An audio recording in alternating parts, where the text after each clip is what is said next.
weeks ago ní February Falana wá pè Wumi ó sọ pé káwọn tiẹ̀ tó bẹ̀rẹ̀ káwọn tó mọ bí táwọn máa dojú kéèsì sí ó ní kí Wumi lọ ṣe secret DNA ó ní so that àwọn àmọ́ nǹkan tó ṣẹlẹ̀ kó tó sọ fún ó béèrè question kan lọ́wọ́ ẹ̀ Ìyábọ̀ ṣé Wumi ò gbé ẹ débẹ̀ ni tó fi wá lọ repost old DNA results lánàá just because mo sọ pé gbèsè tẹ́ jẹ Mohbad tí wà tọkọ ẹ jẹ tẹ́ sanwó pé mo fẹ́ rí receipt tó bá dẹ̀ fún mi receipt yẹn ojoojúmọ́ ni mo máa call it out until you give me that receipt ipò sanwó pé fún Mohbad olè ní Paul òrógún ológun dàyàdé ní Paul àparí ó ṣorí bí city kẹ̀kẹ́ olè ó ti pẹ́tẹ́ tí lu jìbìtì fẹ́yàn eléyìí ló máa fi ṣàṣemọ́ tí Paul ló bá mú receipt pé òun sanwó pé wá fún Mohbad síta owó yẹn ẹ máa fi wo àìsàn máa fi wo cancer ni ẹ jẹ́ kí n máa sọ lọ now ní last month Falana bí ọ̀rọ̀ bá rọ Falana tó pé rẹ̀ Falana ó wá pè Wumi ó ní Wumi are you sure 100%? Let me quote what you saw here. Wumi, are you sure Liam is 100% Mohbad's son? Wumi sọ pé I cannot answer that question, sir. Only, to be honest, sir, I am not sure. I quote Falana ó lè gbé mi lọ sí court. Falana wá sọ fún pé I'm not going to front this DNA. I don't want my face to be out there in case it is not right. Only you are going to go for a secret DNA. I will tell you where to go and do it. Ó dẹ̀ sọ fún. According to ẹntì ìyá Mohbad àti Wumi rojọ́ fún, mo sọ fún yín pé satellite mi nínú ilé yín ló wà. Satellite mi ara yín ló wà.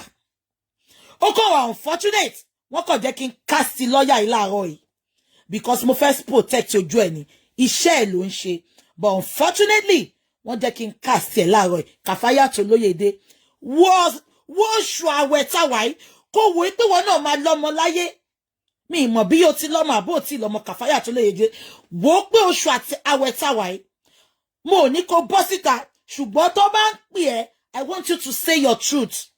You don't have to give the result to anybody, but I want you to confirm if Wumi come to your office to make a DNA, a baby paro. Kafayat, your face is out there now, and please don't drag Kafayat. Emma drag ẹ. Iṣẹ́ ẹ̀ ló ń ṣe. Ọ̀gá ẹ̀ ló ní kó go ahead. Please, ẹ jọ̀ọ́ nítorí Ọlọ́run. Mo kàn gbé ojú yẹn síta láàárọ̀ ẹ pé if they continue to dare me, I will continue to bring a lot of things out. Èmi máa fẹ́ reserve àwọn nǹkan kan ni pé no. But DNA tí Ìyábọ̀ lọ fi síta lánàá yẹn ó push me láti gbé ojú àtorúkọ ẹn tí mo tó lọ ṣe kíní yẹn lọ́dọ̀ ẹ̀. Now Falana ló ní kó lọ síbẹ̀ yẹn.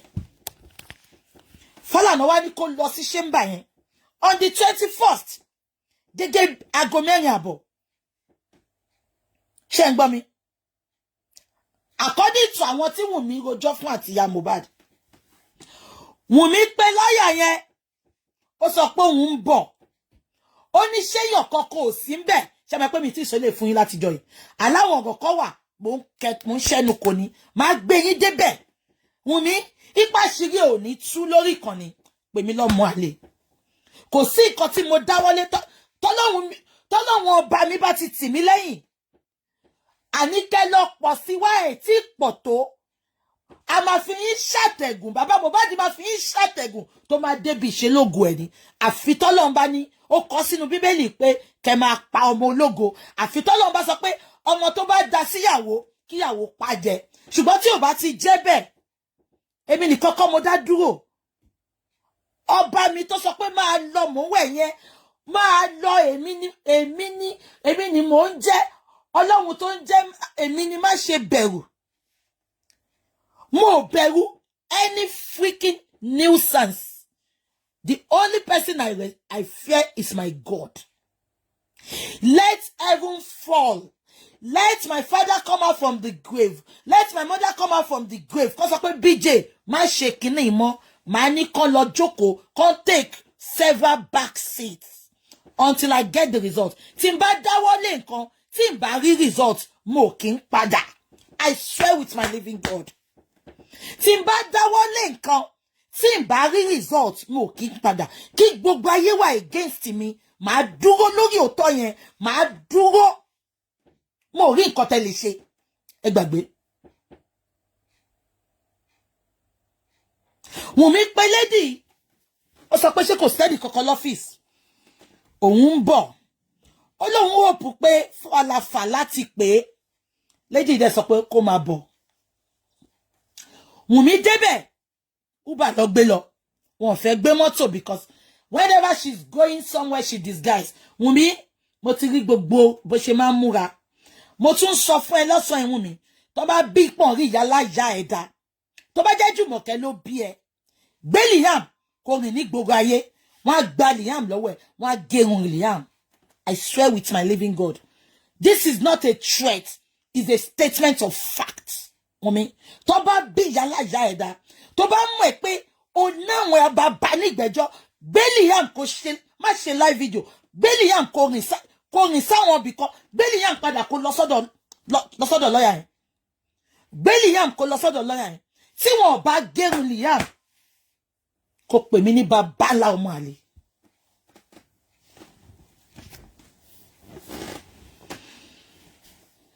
Ó pe woman yìí ìyẹn Kàfáyà. Ó ní ṣéyàn wà nílé, ó ní ṣéyàn wà lọ́fíìsì ẹ̀, ó lóun ti ń bọ̀. Ó dẹ̀ débẹ̀ lóòótọ́. Ó bọ́lẹ̀, ó disguise. Ó faṣọ alájà bojú, ó dé face cap, ó dé kinní yẹn, ẹ lè mọ̀ pé òun ni ó lo nose mask. Ìyá Mohbad àti Liam ló kó bá. Ṣé ń gbọ́? Ìyá Mohbad kò ṣe pé wọ́n ń sọ o. Báwọn tèmi ṣe rí ìyá Mohbad, ṣé pé gbogbo ayé ló ti ń wò wá ńsìn. And many people are very, very interested in this case. So anywhere, tó bá ti cite anything, they are sending to me with, let me tell you, with evidence. Ṣé mo mọ lawyer yìí ni? Mi lọ seko na. But wọ́n gbé gbogbo information ẹ̀, wọ́n gbé bí tó ti lọ ṣe and everything àtọ́jú ẹ̀ wọ́n gbé fún mi. Facebook love and like. Wumi, ṣọwọ́ wọ́n tó fi ń flag yẹn. O máa fi gún ya ẹ̀ lọ́bẹ̀ pa ni. At the end of the day, èmi tí mo sọ bẹ́ẹ̀ ni. O máa gún ya ẹ̀ pa ni. Èmi tí mo sọ bẹ́ẹ̀. Ṣé ti gbọ́? Wọ́n ní cover face like lágbájá. Òun ni Mohbad ń bá wí. Now, kí ni mo fẹ́ sọ? Bó ṣe gùnkè. Wọ́n ti pèèyàn láti hospital yẹn. That is Ìwòsàn Lagoon Hospital. Tèmilọ́lá, God bless you. Wọ́n ti pèèyàn láti Ìwòsàn Lagoon Hospital. Ipe kí yẹn mú òwú tó fi ń kó ẹnu tó fi ń kó tó kó mu wá. Wumi did not go to that hospital. Ṣé yẹyin? Ẹ má mix it up. Wumi ò lọ sí hospital yẹn. Ṣé ń gbọ́ mi? Ó mú kíní swab yẹn, ó mú wá fún Wumi ní ibẹ̀ yẹn ni. Wọ́n dẹ̀ kó itọ́ ẹnu wọ́n kó itọ́ ẹnu ya Mohbad. Wọ́n dẹ̀ kó itọ́ ẹnu Liam. Ṣé ń gbọ́ mi? Ìgbà tó kó itọ́ ẹnu yẹn tó lọ. Orúkọ tó fi ṣe DNA yẹn is Kafayat Olóyèdé. Kafayat Olóyèdé ló fi ṣe DNA yẹn. Yes. Wọ́n lórúkọ Wumi, orúkọ lọ́yà yìí ló fi ṣe DNA yẹn. Kafayat Olóyèdé. Màá gbé yín débẹ̀ sẹ́. Mo ti ń work on kí n rí result yẹn gbà. Tí n bá rí gbà because mo sọ fún yín pé it is a confidential thing. It is gonna be difficult for them to give it to me. But Ọlọ́run bá sọ pé mo rí gbà. Ibikíbi tí n bá rí gbà. Mo promise ẹni tó bá fún mi ní 1 million naira. 1 million naira. I know not kò sí nǹkan tí ó lè ṣẹlẹ̀ ní Nàìjíríà.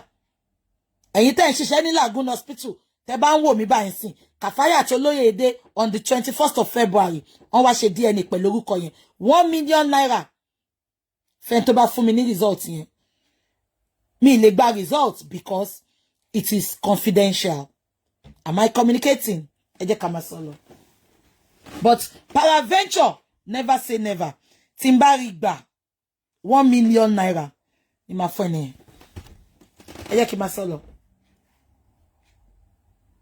Wumi ò lọ sí Lagoon Hospital yẹn because on damo then kò ní fẹ́ forúkọ ẹ̀ ṣé ń gbọ́ because on be ṣàmẹ́pọ̀ mọ̀ pé gbogbo èèyàn ló mọ case tó ń lọ ṣé ń gbọ́ now ìgbà tó wá gba swab yẹn tán mu lọ orúkọ Kafayat lọ fi sí kíní yẹn dẹ̀ come back níjọ́ tí mo no come back mo bọ́ta mo sọ fún yín ṣé rántí mo fẹ́ fi gbogbo ẹnu sọ̀rọ̀ but wọ́n wá ń fi rọ́bò tọ́mọ́lẹ̀ they kept telling me I'm lying.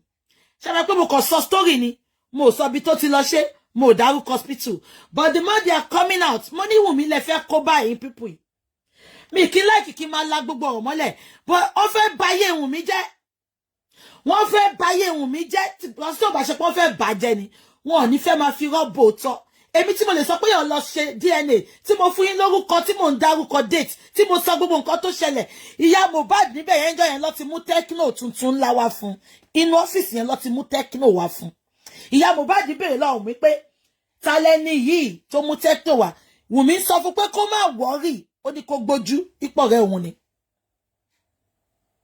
abẹ́ gbọ́ mi ṣé ń gbọ́ mi ìyá Mohbad sọ pé ta ló mú fóònù wá fóun ó ní kó má wọ́rì ìyá Mohbad wọ́n fún ẹ Tecno phone tuntun ẹ bọ́ síta kẹ́ sọ pé mò ń parọ́ wọ́n dẹ̀ gbé kinní yẹn lọ gbogbo ọjọ́ tó wá gbé lọ ni Wùmí wá ń pè ẹjọ́ ṣó ti jáde ìjọ́ tí mo bọ́ta gan pó ti jáde ó fẹ́ pé Kàfáyà pa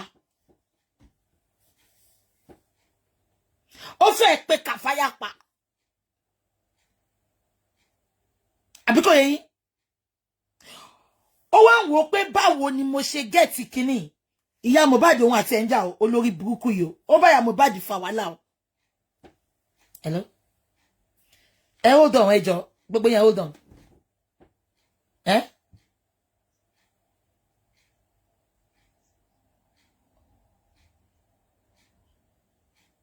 okay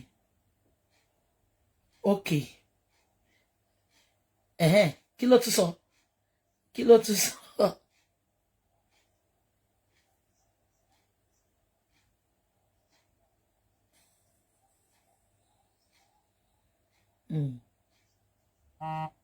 Till last year ni àti rí 23rd of October last year ni no till last year ni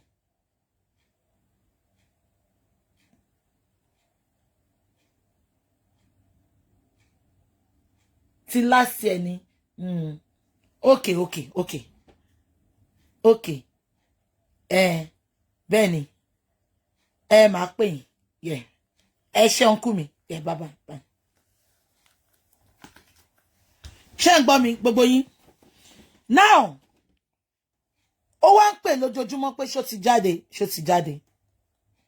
èmi dẹ̀ ti information ti jáde fẹ́mi pé ó ti jáde ni mo bọ́ tàǹjọ́ ẹ̀ mo gbé fún yín ṣé ń gbọ́ and that was it mo mẹ́nu kúrò ńbẹ̀ mo bọ́ tàǹjọ́ kejì mo bẹ̀rẹ̀ sí sọ topic mi but those nuisance àwọn atọrọjẹ àwọn bunch of beggars àwọn bunch of jobless lunatics tó pera wọn ní apọkọjáyé group àṣànà group tí Ìyábọ̀ Òjó lead wọn they kept on coming out to use lies to cover truth wọ́n fi rọ́bò tọ́mọ́lẹ̀ tí ò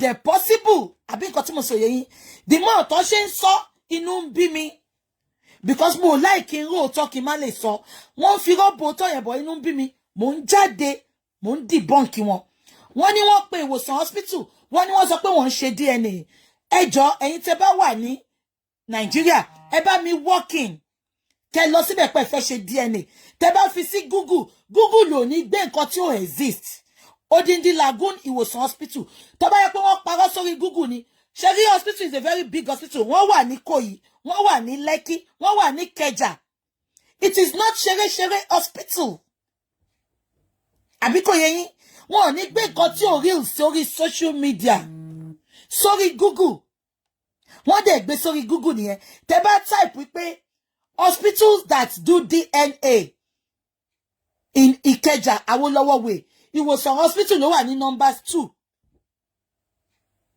Mo de change yẹn mo ní káwọn èèyàn lọ wò. Wọ́n tún bọ́ta, ìgbà tó tún bọ́ta, wọ́n tún sọ pé èmi ò lọ chamber kankan, mo tún gbórúkọ chamber síta. Èmi ń challenge wọ́n sì tó bá nírọ́ ní gbogbo nǹkan tí mò ń sọ sẹ́. Ẹ jẹ́ kí ìwòsàn hospital àti Lagoon. Ẹ jẹ́ kí chamber Kafaya àti ìwòsàn hospital. Ẹ jẹ́ kó pè mí lẹ́jọ́ náà. Ẹ jẹ́ kó pè mí lẹ́jọ́. Àbí nǹkan tí mo sọ yé yín. Now, that is not the bone of contention. Adé ti sọ̀rọ̀, mo ti mẹ́nu kúrò ńbẹ̀, abẹ́ gbọ́ mi. Ó wá di àárọ̀ yìí, bí ṣe bẹ̀rẹ̀ chat. Àǹtí mi kan comment pé BJ, Ìyábọ̀ Òjó ti gbé DNA result kan síta lánàá o. Ipe ó sọ pé irọ́ ló ń pa pé positive ní DNA. Ìyábọ̀, I am highly disappointed in you. Kí ló fẹ́ gain? Ìyábọ̀ bímọ ọkùnrin. Èmi náà dẹ̀ bímọ ọkùnrin. Kí ọmọ ẹ kó marry lọ́la, God forbid. Kí ìyàwó ẹ wá kú. Ìwọ alára gbígbẹ ṣara gíẹ̀gíẹ̀ bí vulture. Kọ́ta ìyàwó ọmọ ẹ wá kú lọ́la tó jẹ́ ọkùnrin. Ìwọ yìí mo mọ ara tó lè dá. Mo mọ nǹkan tó lè ṣe. Ìwọ ló wá èdí pé ká má get justice Ìyábọ̀. Ìgbà tí mò ń ṣe show yẹn lọ, àǹtí mi kan comment, ó ní BJ, wọ́n mà ti gbé result mi síta. Wọ́n sọ pé nǹkan tí Wumi lọ ṣe ó positive. Mo ní kò possible. Mo ní tẹ́ bá dẹ̀ fẹ́ believe yẹn. Òun ni first video tó mú wálẹ̀ yẹn. Mo ní ẹ believe ẹ̀.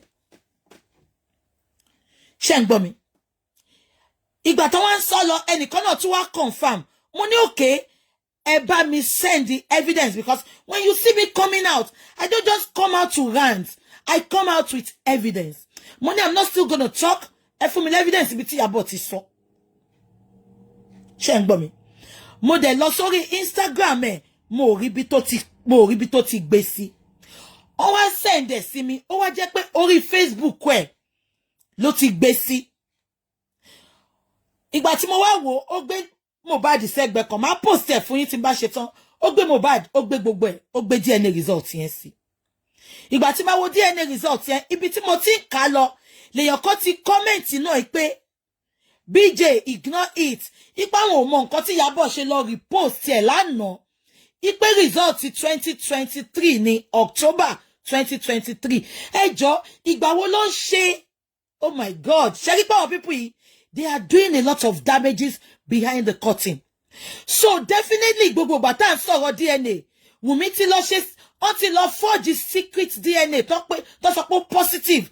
Tó bá jẹ́ pé lóòótọ́ DNA result tí Ìyábọ̀ post lánàá yẹn tó ti ṣe láti October, tó bá jẹ́ pé lóòótọ́ ló positive, why tí Wumi ṣe lọ ṣe another DNA? Why tí Wumi ṣe sọ fún Falafala pé òun ò sure pé Mohbad ló lọ́mọ?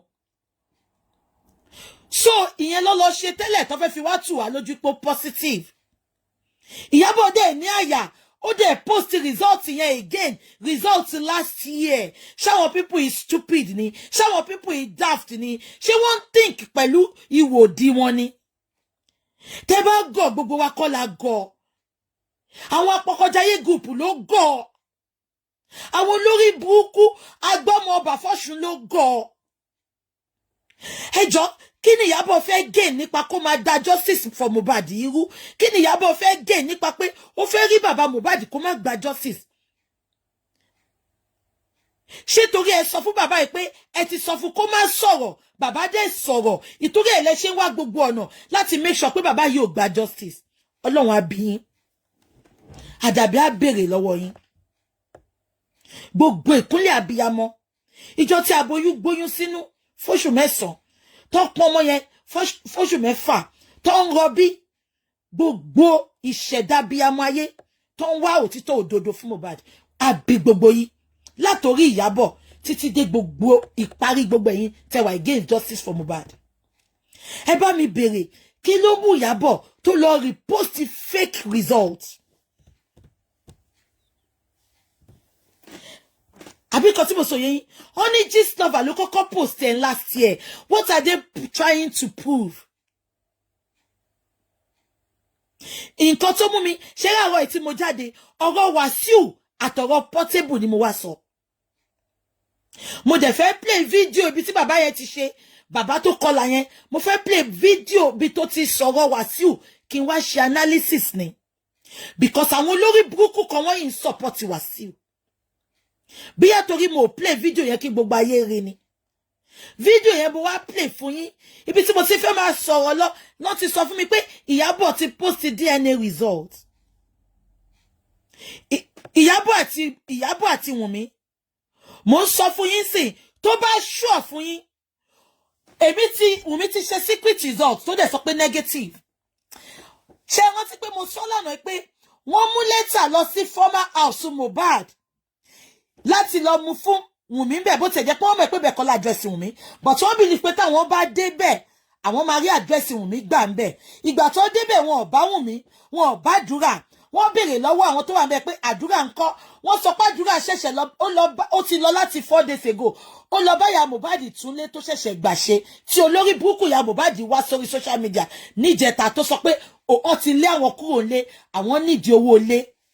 Ẹ wo bó ṣe play on horse lórí ẹ̀mí èèyàn tí ò kì í ṣe ẹ̀mí ajá, lórí ẹ̀mí èèyàn tí ò kì í ṣe ẹ̀mí àgùntàn. Ẹ wo bó ṣe ń fi ìgbésí ayé àwa ta genuinely wá justice, ẹ wo bó ṣe ń fi wá ta kite.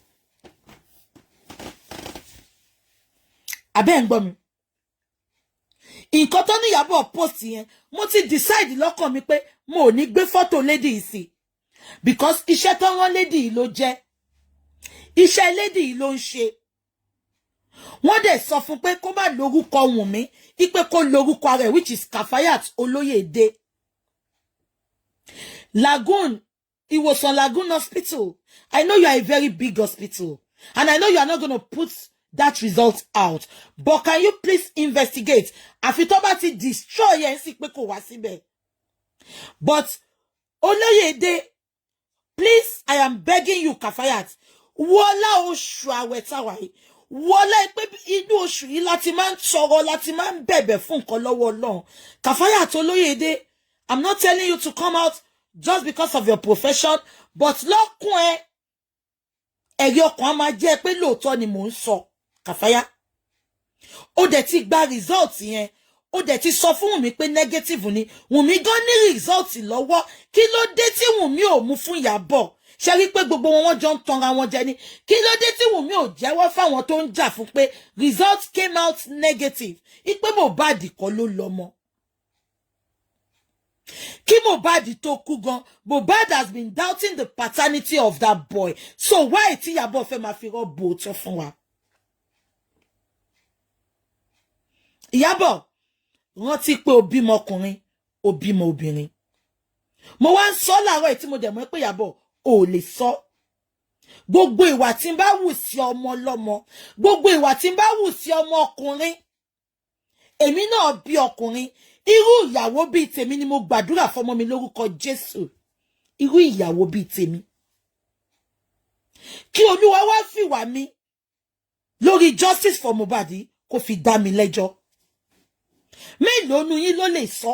Ẹ lè sọ, because ẹ mọ̀ pé irú òótọ́ ẹ dẹ̀ ń parọ́. Àbọ̀rọ̀ mi ò yé yín.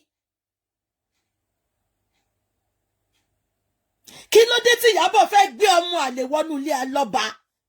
Wọ́n ti sọ pé wọn kì í jọba nílé alọ́ba. Alọ́ba kọ́ ló ní Liam. I am saying it with my full chest. Wùmí, tó bá ṣọ̀ fún ẹ, ìwọ dúró kó gba lẹ́tà tó fi invite ẹ kó wá ṣe díẹ̀ dè pẹ̀lú àwọn alọ́ba. Wùmí, tó bá ṣọ̀ fún ẹ, ìwọ jẹ́ kó rí, because kóòtù sọ pé Wùmí gangan nìkan fún ní lẹ́tà yẹn, but Wùmí ò make ara available. Nǹkan tó mú àwọn family bàbá Mohbad tó lọ gbé sí Punch nìyẹn pé wọ́n ti ń fi lẹ́tà wá Wùmí kiri láti joy. Wọ́n rí Wùmí fún lẹ́tà, kóòtù dẹ̀ sọ pé Wùmí nìkan fún lẹ́tà yẹn. Lọ́yà bàbá, ẹ̀yin lọ sórí platform kiri, ẹ lọ grant interview, ibi tó jẹ́ kẹ́ ṣiṣẹ́ sí nìsín. Wùmí competition. I see no reason why you cannot write petition to Wùmí as well. A petition Wùmí. Why is Wùmí walking freely on the streets of Lagos? Ó dàbí lọ́yà bàbá, ṣé ẹ fẹ́ máa gbà bọ̀dẹ̀ ni torí kò yé mi. Because ẹ lọ sórí kíní bọ̀bọ̀ yẹn níjọ́ yẹn. ẹ sọ pé Mohbad ò ní wúndù kankan lára. Ibo wá ni ẹ̀jẹ̀ ti bọ́ta. Lawyer Baba, I'm challenging you now to come and explain to us. Ẹ lọ sórí ọ̀dọ̀ blogger kan, wọ́n ẹ lọ ṣe interview ńbẹ̀. Mi mọ̀ bí lawyer ṣe máa lọ máa ṣe interview lórí social media. Why are you going to social media to grant interview? Lawyer, ẹ ti disappoint me o. Lawyer Baba, ẹ wá lọ sọ́dọ̀ blogger kan, ẹ lọ grant interview. Ẹ̀yin gan mọ̀ pé nǹkan tẹ́ lọ sọ lórí platform yẹn, it is all shenanigans. Mohbad has a mark on his body. Apart from mark tó ti cut Mohbad, tó lọ sọ pé wọ́n fẹ́ lọ ṣe autopsy. Ẹ̀yin gan mọ̀ pé Mohbad ní mark. Why tẹ́ lọ fún wa ní narrative mi níbi tẹ́ ti lọ confirm yẹn? Must you even go on social media to talk? Even you are lying, if you are deceiving people, you don't need to talk. Please respect yourself. Lawyer Baba, you know you are somebody I respect, but going on platforms to grant interview, you are ridiculing yourself. You are ridiculing yourself. Either a lot on one benio, either a lot short on you are ridiculing yourself. Please, don't grant interview on any platform. Hey Joe, any which way, ẹ jẹ́ kó máa ṣòṣì wọn lọ. Ọlọ́pàá gan sọ pé Mohbad bled profusely. Ẹ ṣe Uncle Adetumobi. Ọlọ́pàá gan sọ pé Mohbad bled profusely. Ẹ̀yin wá sọ pé kò ní mark. Ibo lẹ̀jẹ̀ yẹn ti jáde. Ẹ̀jẹ̀ tó wà nínú duvet bo ló ti jáde. This is 1 times 1 to máa fún wa ní 1. Instead of you going on platform to deceive people, to lie, just keep edake. Ebe grant interview. Tó bá ní láti Wumi lè mi expect kẹ́ petition sin. Bó ṣe petition kiri, kẹ́yìn náà rí petition ẹ̀. Ipe kọ́lọ́pàá arrest ẹ̀. Ìjọ tó ti kọ́kọ́ pé bàbá, tó ti ṣépè fún bàbá yẹn, tó ti threaten bàbá pé ó máa pa bàbá ni. Ìjọ ẹ̀ lèmi ti expect pé kẹ́ petition ẹ̀. Petition ẹ̀ ṣẹ́rù ń bà yín ni. Ṣẹ́rù ń bà yín ni. Because I don't get it. I don't. Kọ́lọ́n bá wa fún bẹ̀rẹ̀ kẹ̀tẹ̀ ṣe. Kí bẹ̀rẹ̀ kẹ̀tẹ̀ gbé wa délẹ̀ lérí lórúkọ Jésù. Exactly. Even if he wants to talk, he should talk to newspapers, not going on social media to talk. Àbí kò tí mo sọ yé yín. Irú bó ṣe ṣépè fún bàbá yẹn, ó ti jẹ́ kẹ́ petition mo lórí burúkú yẹn. Gbogbo òṣìtọ́ mo lórí burúkú yìí ṣe, ó ti kẹ́yìn náà ti competition sọlọ́pàá, káti ẹ̀ wá wò bí ọlọ́pàá máa arrest ẹ̀. Competition, ẹ̀yin náà lè jẹ́ kó ṣe gbogbo orí burúkú tó ń ṣe. Ẹ̀yin lè jẹ́ kó ṣe gbogbo, ẹ̀yin fọ́mọ yẹn ní wings ni. Jẹ́ kẹ́fọ̀ tí wá yọ.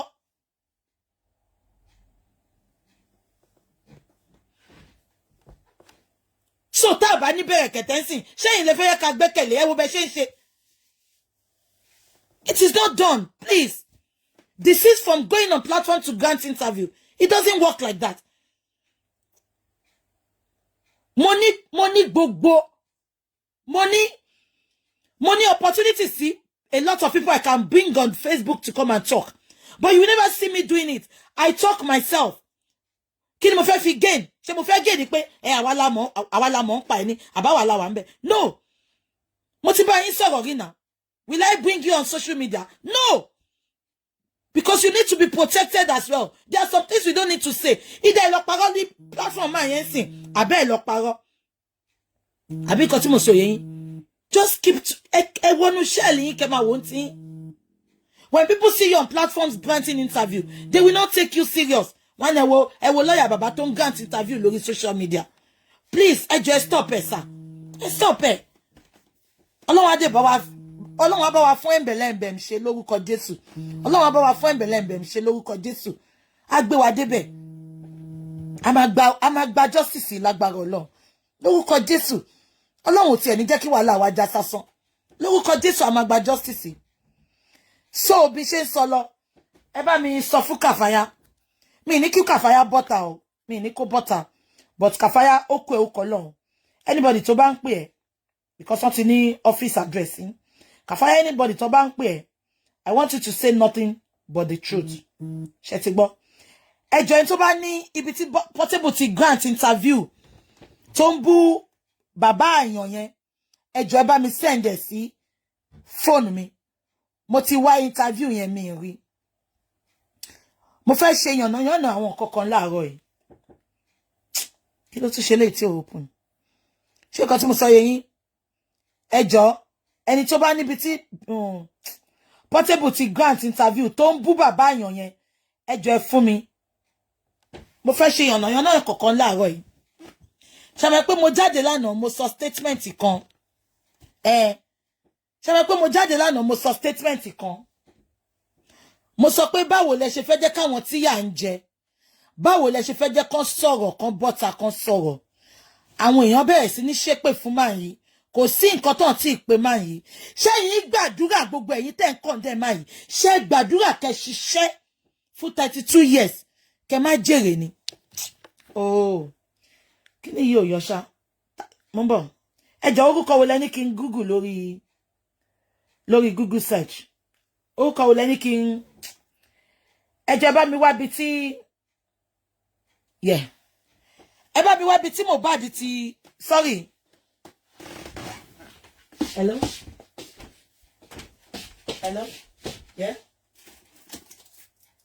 yeah mo ń gbọ́ yín ṣé wà ẹ pẹ̀lẹ́ ṣé wà kí ló ń ṣẹlẹ̀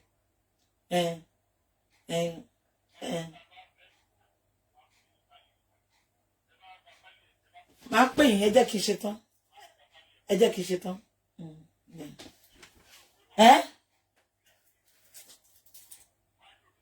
máa pè yín padà máa pè yín tí mi ò rí bẹ́ẹ̀ ni mo ṣe máa ń sọ tó bá ti kúrò lè gba pálí yín kò sẹ́ni tó lọ tí ò ní padà. ẹ jọ̀ọ́ bá mi farabalẹ̀ gbọ́ fídíò yìí àwa ṣe kinní ẹ̀. kò sẹ́ni tó lọ tí ò ní padà àfi tó ń tọ̀ ń bá kú ló. ẹ máa gbọ́ o. ọ̀rọ̀ ńlá lẹ sọ yìí o ọ̀rọ̀ ńlá ni. tí aláàjì bá gbọ́rọ̀ yìí ó máa dàbí pé èmi ò ọlọ́run bá nìkan ní ẹ̀dá máa bẹ̀rẹ̀. ẹ máa gbọ́ o. ṣẹlẹ́ni tó bá máa pààyàn tí ò lè jíyàn ikú yìí kí la máa ṣe ń jọkọ gbogbo náà so kí la ń bẹ̀rù kú yẹn fún aláàjì pàdé wa lójú ọ̀nà ó lè dá mọ́tò yẹn dúró ẹni ẹ̀ ń gbé mi lọ́sọ̀ọ́sùtù kí ló ṣẹlẹ̀ ẹni ẹ̀ wá mo wá ń try láti ṣàlàyé fún wọn pé nǹkan báyìí ló ṣe mí ẹni ẹ̀ wá ní òun fẹ́ lọ mú mi rí GP. ṣé ń gbọ́ ó ń láti dá mi padà ó kàn sọ fún mi pé kí n bọ́lẹ̀ ní. ẹ jọ̀ọ́ bá mi wá fídíò Portable yẹn ẹ bá mi wá ẹjọ́. wọ́n ṣàyẹn ni mò ń nọ́ọ̀sì di omi olómi. èyí tí mo fi kúrò yìí ìjà agbóni tó dẹ̀ lágbára gidi. ogún ọdún èmi èmi ó máa bẹ̀rẹ̀ sí kakuléètì ẹ̀ o láti ya 2022 yìí. tó ní bá fọ́ mi tàbí nínú mi látàsìkò yìí lọ wàṣà ìwé mi ò ní pariwo ẹlòmíì ìwọ ni mo máa pariwo. débẹ̀ ẹ bá mi wo 1990 sí 2022. that's 32 years. bọ̀bọ̀ àyàn tí Wàsíù yàn jẹ òun ló ń sọ̀rọ̀ yẹn. ohun tẹ̀ ń sọ ra lẹ̀ ń bẹ̀. ṣe rí ìlú tá a gbé lọ́wọ́ yìí à ń fi búra aṣọ. ẹni tó bá fi búra aṣọ ìgbẹ̀yìn ayé ń tọ̀ wọ́n ò ní dà òun rè ó sọ rírè sọ̀ńkọ̀bì amúnijẹun aláwọ̀ amúnidébi tẹ́nìkan ò dé rí. wọn ò gbọ́dọ̀ fi kíní ìbúra fún èèyàn kan igi ajére o tí wọn bá parọ́ pẹ̀lú ẹ̀. Facebook ṣe ń gbọ́. ó ṣòro láti fi búra. tó sọ pé achieve nǹkan. tó bá jẹ́ pé nǹkan míì wà tá a tún lè pè pé ó worst orúkọ míì wà tá a lè fún categorically mo ń sọ fún yín pé ó worst. bẹ́ẹ̀ ni iṣẹ́ tẹ̀ ń ṣe ó dàbí ẹni pé ìbẹ̀rù lẹ fi ń ṣiṣẹ́. ìbẹ̀rù ni o. wáyé tó fi wáyé ṣé aláàjì burú bẹ́ẹ̀. aláàjì àwọn owó kan máa ń wò lórí stage tó máa ń jó tó máa ń ṣe aláìníyá ni wọn. ẹ̀yin lẹ wò ó bẹ́ẹ̀ ẹ mọ̀ pé ìkàlẹ̀ yìí ń rí nínú ilé.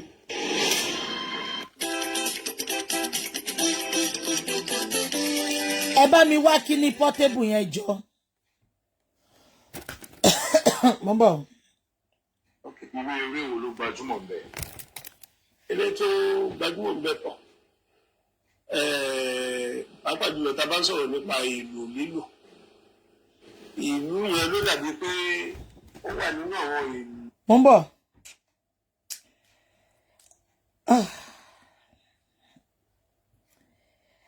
Ẹ jọ̀ọ́ mo ń wá fídíò kan.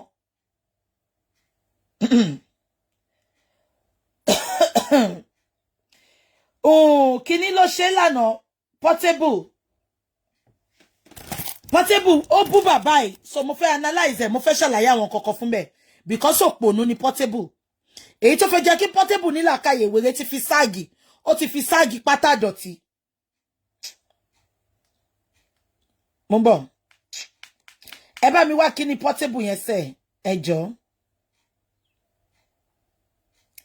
Ẹ bá mi wá. Portable grant kíní kan lánàá. Kí ló ṣe kíní mi?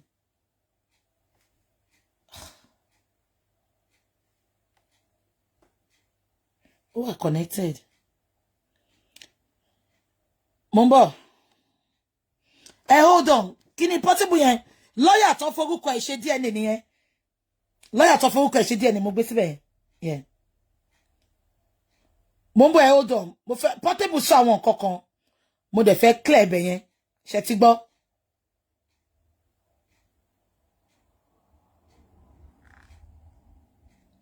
Mo ń bọ̀, ẹ ṣáà hold on. Ẹ má bínú. Ẹ má bínú sí mi ò ṣe gbọ́.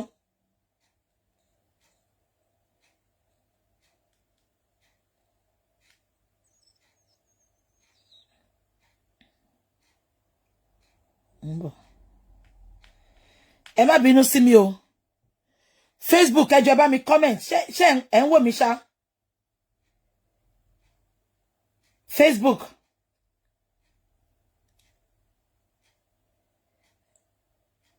Facebook, please. Ẹ bá mi comment because mo rí yín mọ́ o. TikTok, hold on, ṣé gbọ́ ẹ jọ̀ọ́. Hold on. TikTok, okay, Facebook, thank you. Thank you, Facebook. Yeah. Hold on, Facebook, ṣé gbọ́ ẹ jọ̀ọ́.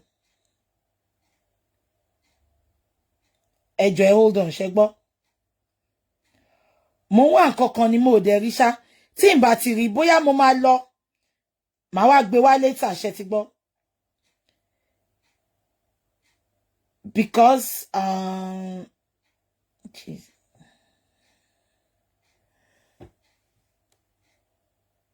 I'm looking for something, but I cannot see it. Yeah, I know you are still here. I'm looking for ibi tí Portable ti sọ̀rọ̀. Oh, mo ń bọ̀. Portable. Mo ń bọ̀. Ẹ jẹ́ kí wọ́n Portable. Bóyá wà lórí fídíò ẹ̀ gangan, mo ń bọ̀. Ẹ ní sùúrù, ṣé gbọ́. Ẹ má bínú, mo ń bọ̀. Ẹ má bínú, ẹ jọ̀ọ́. Ẹ má love and like, please. Love and like, please. Ẹ bá mi love and like, please.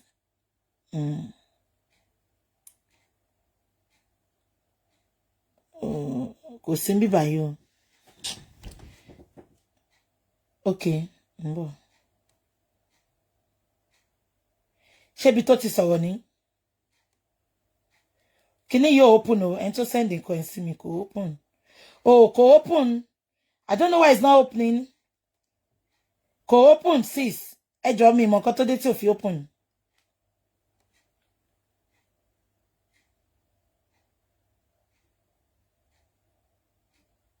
It's not opening. Can you please type? Ẹ bá mi type bí tẹ́ ti rí kí n lọ wò ńbẹ̀. Ẹ fún mi lórúkọ bí tẹ́ ti rí kí n lọ wò ńbẹ̀. Kò open. Nǹkan tẹ́ send sí mi ò open. Yeah.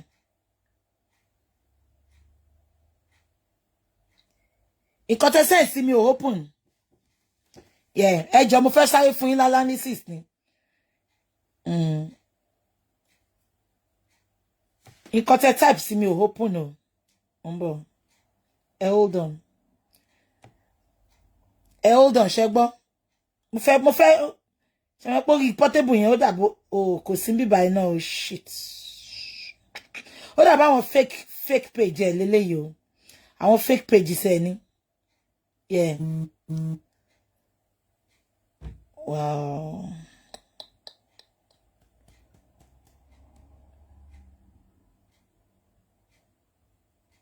Ibo ló ti ṣe video yẹn. Oh, shit. Ẹ bá mi type ibi tẹ́ ti send video yẹn sí mi because kò open lọ́dọ̀ mi bí báyìí. Ẹ bá mi type ẹ kí n lè wá fún ara mi. Ẹ má send ẹ síbẹ̀ yẹn ṣé mo ti send the video tell page tẹ́ má bá mi send ẹ sí. Auntie, please send me the page you sent me this.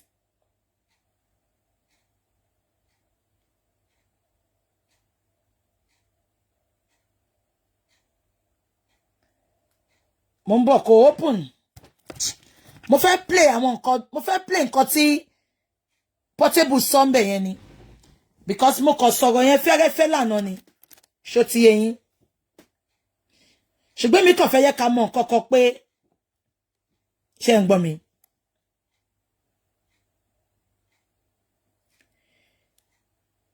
ṣé nǹkan tí mo sọ yé yín mo fẹ́ ká mọ̀ nǹkan kan ni pé Wàsíù olè ni Danku olè ni ìjọ tí n bá ti rí fídíò ìmọ̀ wá play fún yín. I am saying it with my full chest. Ó wà lọ́dọ̀ Zimama. Okay. Wọ́n ló wà lọ́dọ̀ Zimama. Ẹ jẹ́ ká lọ sọ́dọ̀ Zimama. Oh, Zimama. Okay. Ẹ ṣé sis. Zimama ọmọ Ọlọ́run alálùbáríkà. Okay. Ẹ ṣé. Hold on. Okay. Okay. Ma play fún yín sìn. Ẹ má lọ jẹ́ kí n sáré play, kí n sáré analyze ẹ̀ fún yín. Wàsíù wè mí dáadáa.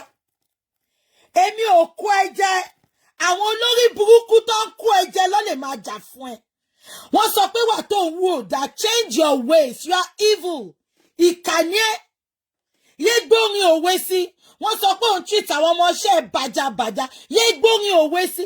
Ṣé ó gbàdúrà kó ṣiṣẹ́ kó má jèrè ni? Ṣé bá rí bó ṣe máa ń fò mọ́ dọ́là, fò mọ́ náírà tó bá náwó fún ẹ lórí stage. Wàá máa ṣe ọ̀yìn bí ọ̀bọ ni.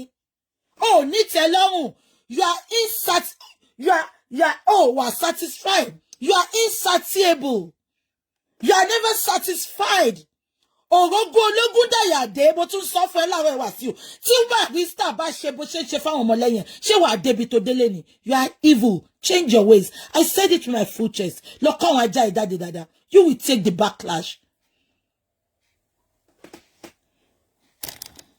Ẹ jẹ́ kí n play fún yín.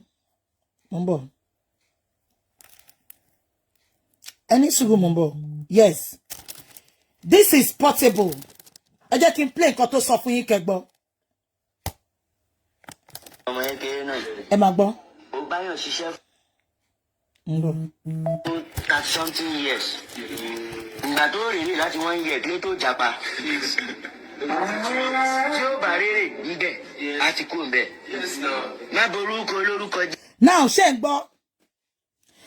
Portable olórí burúkú yìí tó jẹ́ pé opportunist ni. Tí ò bá ṣe kò gba gidi ọmọ olórí burúkú aláìmoore.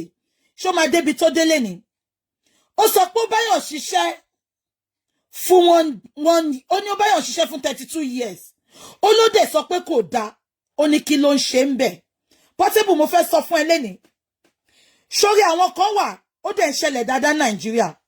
Tí èèyàn bá ti ń bá wọn ṣiṣẹ́, sórí àwọn ọ̀gá kan wà, ó ń ṣẹlẹ̀ lórí Facebook tí mò ń bẹ̀ sọ̀rọ̀ yìí. Ó máa promise ẹni. Ó máa promise ẹni. Má worry àyàn.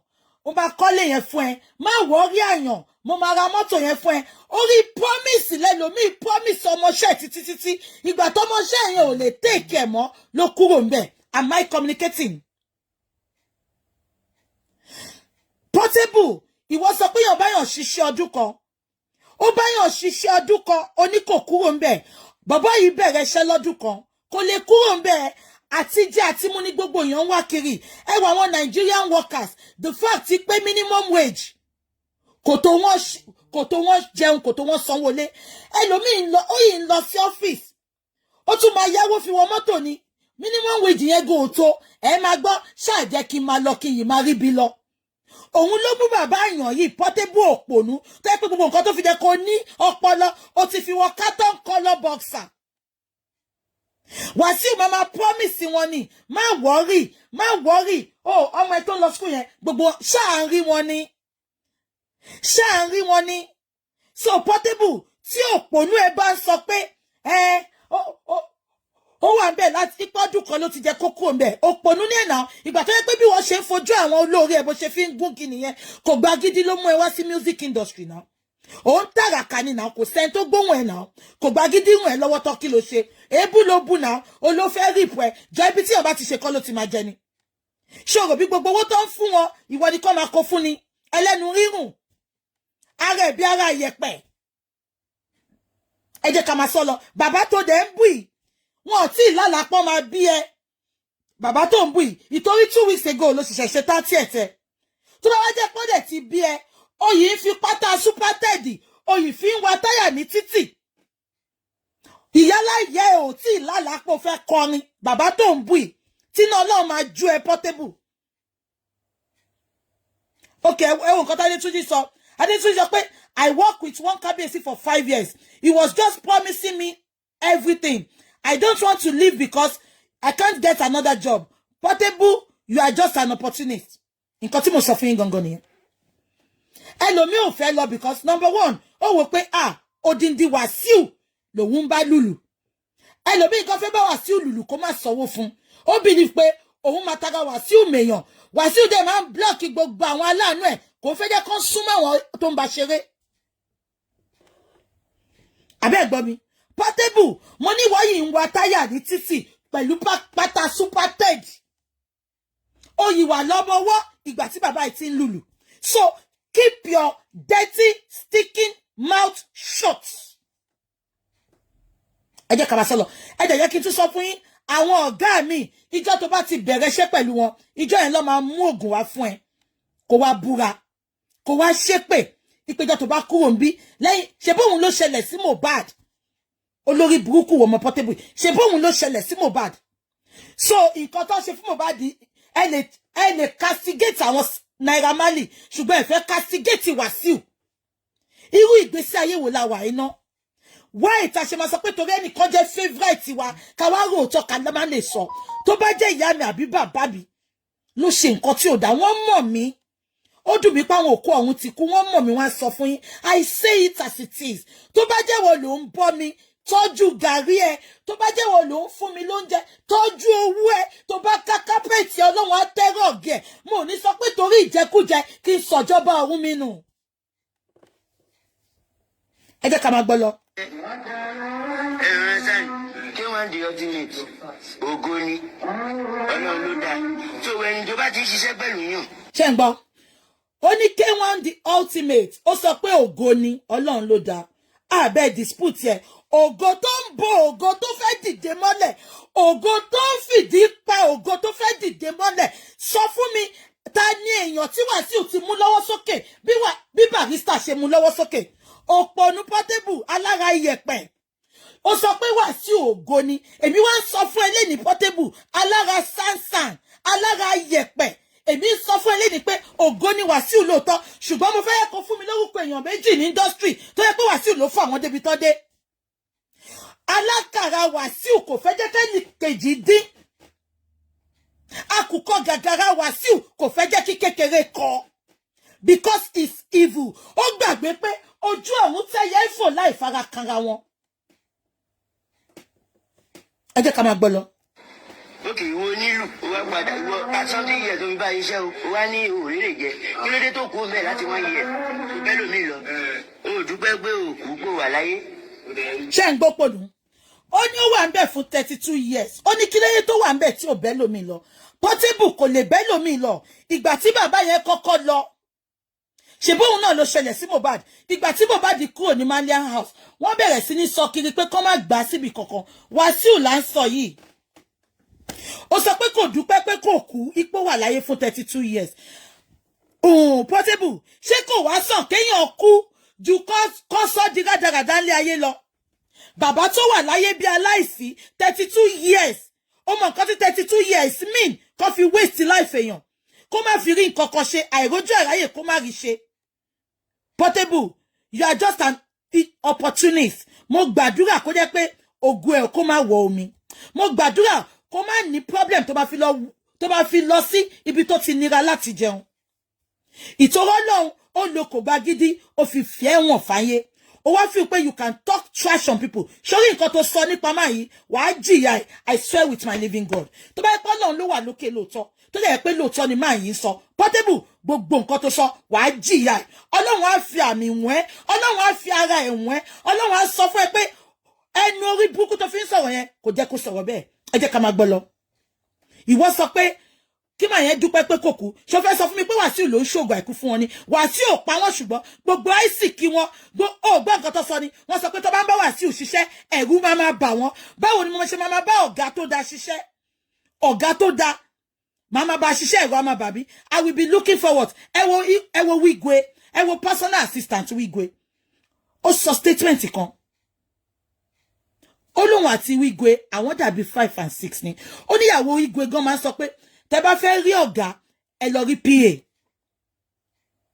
wo PA yẹn nínú ilé yẹn ṣùgbọ́n reverse ní kéèsì Wàsíù máa yẹn sọ pé gbogbo àwọn tó ń bá Wàsíù ṣiṣẹ́ ẹ máa rí ẹ̀rù lára wọn ẹ̀rù ẹ máa rí lára wọn why tí máa bá ọ̀gá tó dá ṣiṣẹ́ tẹ́rù máa bà mí tí máa live in fear ẹ jẹ́ ká máa gbọ́ lọ so Portable tí wọn ò bá kú ní 30 something years Wàsíù ti lo ògo wọn ó ti lo kádàrá wọn ó ti pa kádàrá wọn dà sáìdá ìtorí ẹ̀ náà ṣe ní foresight ipe kó kúrò ńbẹ̀ Ọlọ́run dẹ̀ tí bàbá ẹ̀ ṣe ń sìn orí ti bayọ ó dilé ó dẹ̀ bọ́ta ó wá ń sọ nǹkan tójú ẹ̀ rí olórí burúkú ẹ̀ ó bẹ̀rẹ̀ sí ní bú bàbá ẹ̀ bàbá tó ju bàbá ẹ̀ lọ in age ó bẹ̀rẹ̀ sí ní bú ọmọ àlè ní ẹ ọmọ àtironi tó fẹ́ gbọ́rọ̀ ọ̀rọ̀ ló fẹ́ gbọ́ ẹ jẹ́ ká máa gbọ́ lọ. ẹgbẹ́ mi ẹgùn ó bá yàrá náà Lagelu àbí kí ló sọ wọn ní òkè ọ̀hún nígbà pásítọ̀tì lọ́wọ́ yín kẹ́ ẹ sá lọ àìmọye èèyàn tí K1 mo gbọ́ ń dẹ́ pé àwọn bíríkì wọ́n ní àwọn táwọn tí K1 gbogbo àwọn onífújì ẹ bá ti mú travel pé gbogbo. Portable gbogbo wa la mọ̀ ti passport náà mo dẹ̀ ti comment nípa ti passport yẹn mo ní definitely ṣé ń gbọ́ mo sọ pé definitely mo náà máa gba passport because kọ́ máa bá sá lọ so shut up. wọ́n máa ń sá lọ ni wọ́n ní ìṣẹ̀lẹ̀ máa ń sá lọ tó bá ti mú yín travel ẹ mọ̀ kọ́jà ìṣẹ́ má borúkọ olórúkọ jẹ́ o gbà fọ́gà ẹ̀ kò lè rọ́nà rẹ lọ reality pass. orí ẹ̀ burú ọ̀gá ìwo ló fẹ́ gbà fún ó ṣe dáadáa sí yọngudu ní yọngudu kúrò lọ́dọ̀ ẹ̀ onígbà fọ́gà ẹ̀ kò lè rán lọ so ìtọ́ wọn fẹ́ gbà fọ́gà ń sìn kọ́ máa jẹ̀yà kọ́ máa die in silence báwo lẹ ṣe gbogbo yín ṣe come out fífi pé máa yín parọ́ ná so ìtorí kan lè gbà fọ́gà wọn sìn àbí adára ń ta má dánlé Wàsíù ìtorí kan lè gbà fọ́gà wọn ní kí Wàsíù pa wọ́n lápasáyé kéèyàn ṣiṣẹ́ pẹ̀lú èèyàn 32 years kó máa sọ with his full chest kó gbé ojú ẹ̀ síta kó sọ pé máa yóò ṣe nǹkan kan fóun mo wá rí táwọn kan sọ pé ṣé Wàsíù ní dáàdì ẹ̀ ni ṣé Wàsíù ní mọ́mì ẹ̀ ni ẹ bẹ̀rù Ọlọ́run ẹ tó kúrò tó lọ sìyàn fún 32 years kó lọ sìyàn fún 32 years ẹ bẹ̀rù Ọlọ́run kó ṣètòrí ẹ̀ ní kò ń ṣètòrí láti satisfy favourite yìí bọ̀ ìtorí ọjọ́ àti sùn ni ẹ bẹ̀rù Ọlọ́run ẹ rántí pé ẹ bímọ sáyé ẹ rántí pé ní ìyá ní bàbá láyé bẹ́ẹ̀ dẹ̀ ní ẹ bímọ sáyé ẹ jẹ́ ká máa gbọ́ lọ. kí wọ́n jọ ó ń jẹun lábẹ́ ẹyẹ ó ń momi lábẹ́ ẹyẹ ó tún wá ń sọ̀rọ̀ ẹyẹ láì dá ẹyẹ oníyẹ̀yẹ yín o ìwọ tẹ ẹyẹ cover ẹ fún 30 something years òṣìṣẹ́. Portable shut up gbogbo ọ̀rọ̀ yín ò jogun lọ ẹyẹ olórí burúkú wò lẹyẹ Wàsíù ẹyẹ lẹyẹ ń jẹ sanra mo tẹ̀ fẹ́ dọ́ọ̀gù Wàsíù yẹn wò Wàsíù wò mí dáadáa mo fẹ́ dọ́ọ̀gù ẹ yẹn wò ta ló bẹ̀rù ẹ mo ò bẹ̀rù ẹ wò mí dáadáa kékeré lábẹ́rẹ́ mi kéré Wàsíù kò ń ṣe mímì fàdìyẹ ẹyẹ wo abẹ́ gbọ́ Portable ta lẹyẹ ta ní òkè níwájú Zerubbabel ta ní ẹyẹ níbi tí Ọlọ́run mi Elédùmarè wà kò ní dá fẹ́yẹ kò ní dá fún yàláyà ẹyẹ ó sọ pé ẹyẹ Wàsíù ń cover bàbá yẹn àbólórí burúkú lélẹ́yìn ni ta ní ẹyẹ ègbé ní fún ẹni tó fi èèyàn ṣègbẹ́kẹ̀lé ègbé ní fún ẹni tó fi èèyàn bí Wàsíù tó fi ṣègbẹ́kẹ̀lé ègbé ní fún gbogbo yín ègbé ní fún ṣọ́ọ̀tì ṣọwọ́ ẹ̀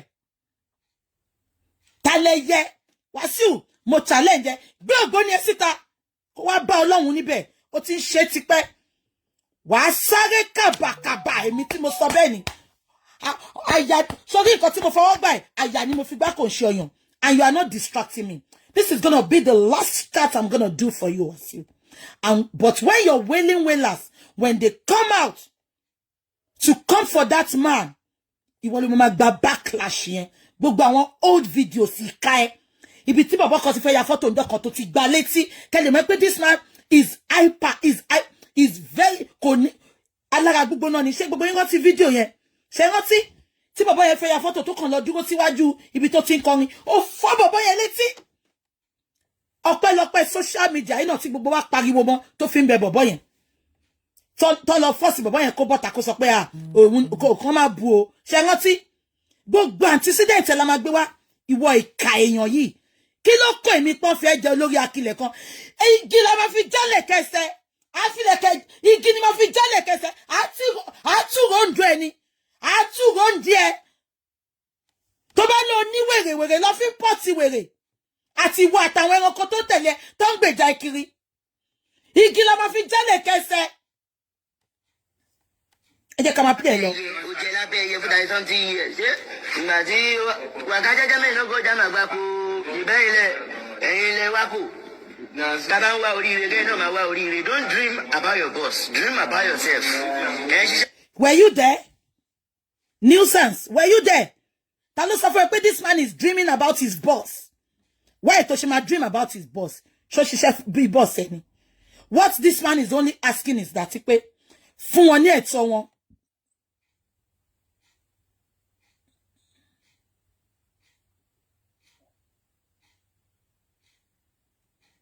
Ṣé ń gbọ́ mi?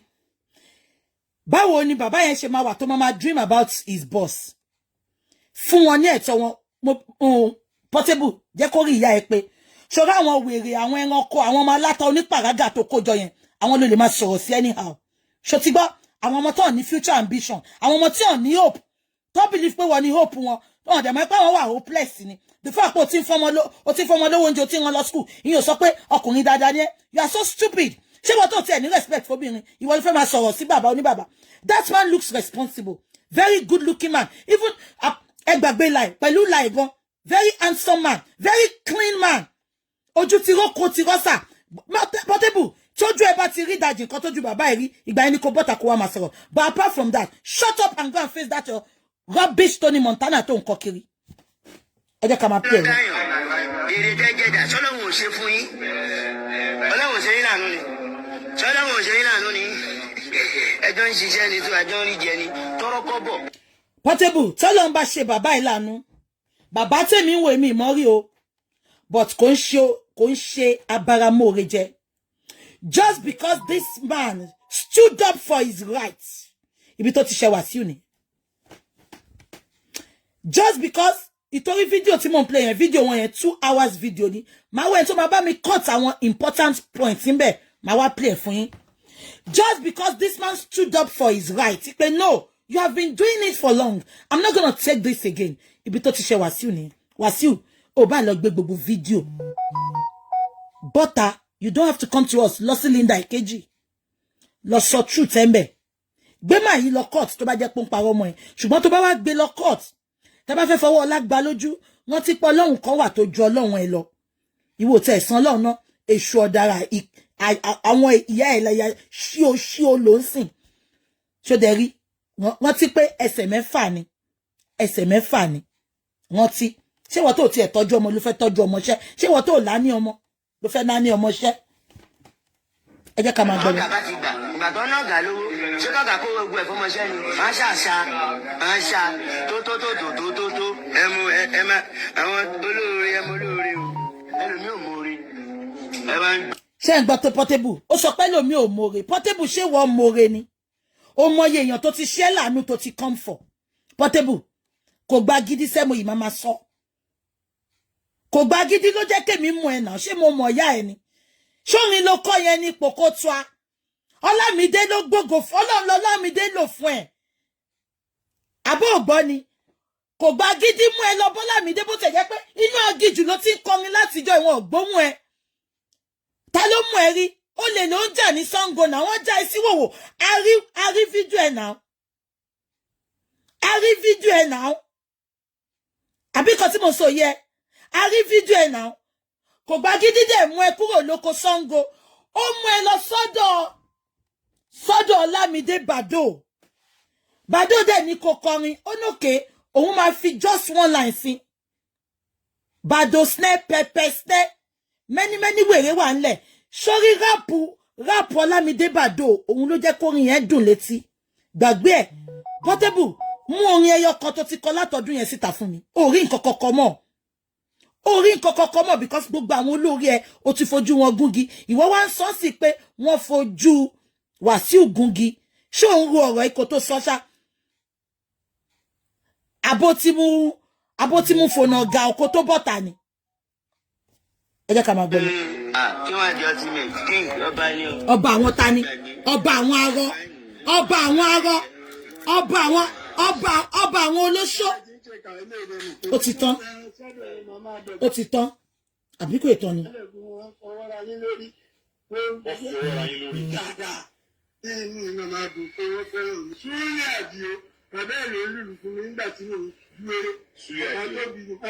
Ó ti tán.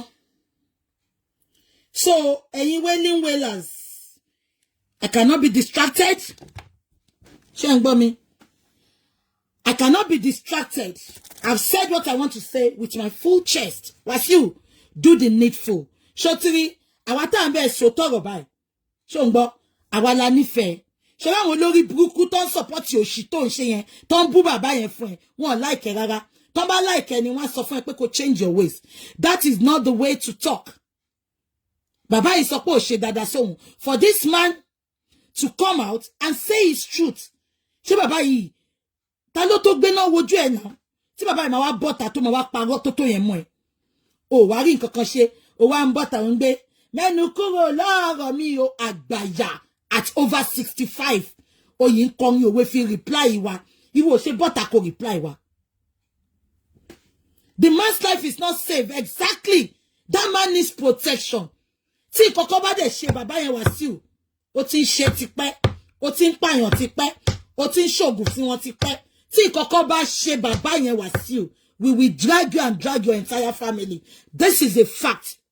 It is a statement of fact. It is not a threat. Wàsíù, tí kọ́kọ́ bá ṣe bàbá yẹn, we will drag you and drag your entire generation. Ìwọ náà mórí social media bó ṣe rí. I am not threatening. It is a statement of fact. Because bó ṣe wà yẹn, ó ti mean bàbá yẹn. No wonder tó bẹ́sẹ̀ rí òkà ẹkún. Ó bẹ́sẹ̀ rí ti rí ẹtán ni. Ó ti rí ẹtán ni. Ó ti rí ẹ pé kò bá lu àdámọ́lẹ̀ ní gba igba ibi pẹlẹbẹ